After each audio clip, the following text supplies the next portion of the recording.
Good morning. Welcome to Morning Love, your daily dose of love, hope, and encouragement from here at Buckwheat Farms Magic Emporium and Ballroom.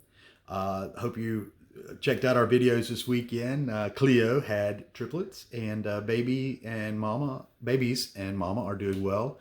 As soon as I'm able to get near the babies, Cleo's a little protective right now. As soon as I'm able to get near the babies, I'll sext them and let you know what we've had. This morning, I was just thinking about things as usual, and was thinking about fear and projection. Projection is this idea that whatever you see in someone else is actually what what's coming out of you. You spot it, you got it. And it's true. I mean, I've talked about it on some of my videos about how when you see an admirable quality in someone else, it's generally a quality that you possess. And that goes back to our very existence. There's no reality. We're actually just balls of light. We're in a hall of mirrors, and that are reflecting back those qualities to us as a representation of the eternal. And I mean, we don't come to that realization, and it's even having that realization, it's hard to see. We're still in this world dealing with those things, but the more you realize it, the more you're able to comprehend and take it in, and to lose that fear of things that are different. Because again, part of that reflection is when we see something that doesn't look like a recognizable part of us, we immediately, or not immediately, often become fearful.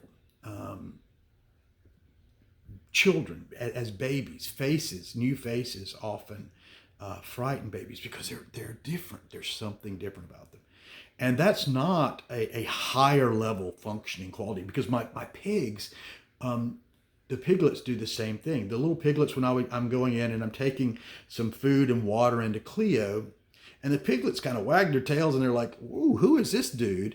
And until Cleo barks at them. When Cleo barks, that she projects her fear onto the piglets run scurrying back, and those have some evolutionary qualities. Because again, it's so complex, because this is a projection, but we are experiencing it as a reality. So as those chemical reactions developed for us to experience those things, it was necessary for our quote unquote survival and moving forward, to experience those things. But every once in a while, every millennia or so, there becomes a movement of those who begin to see and recognize the projection. And rather than saying, "Oh, we're locked into all of these things that are reflecting back to us. We're locked into this fear. We're locked into these things that are reflecting back to us," that we began to project what we desire. Again, it happened on an evolutionary scale. It happened when the first fish decided to flop up on land and walk, and as we moved into making simple tools to developing words and names and communication for colors and different things, and to the place we are now intellectually, we're actually able to conceptually understand the quantum world. And so we are getting closer and closer to who and what we actually are. Um, but still, there's that lingering of fear out there, that lingering of, and the greatest fear is that we will cease to exist, that somehow, someday, we will die. And there was a famous Jewish carpenter rabbi who said that the last enemy to overcome is death in the grave. That when we begin to understand that there is no death, there is no ceasing to exist from the energy, and that's again what as we move forward evolutionarily, we're if that's a word. We're connecting to that concept of the divine, the all within us, of being individuated expressions of the divine, and we're losing that fear of death, so that as we begin to move into this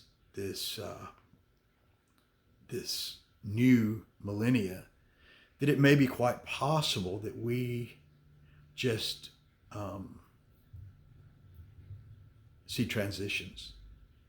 That as those individuals who, and again, individuated expressions, begin to see that realm, that creation, that hall of mirrors that they're in, ceases to serve them, that they begin to transition and move into a new hall of mirrors, that we could possibly evolve into a whole society of shapeshifters, basically.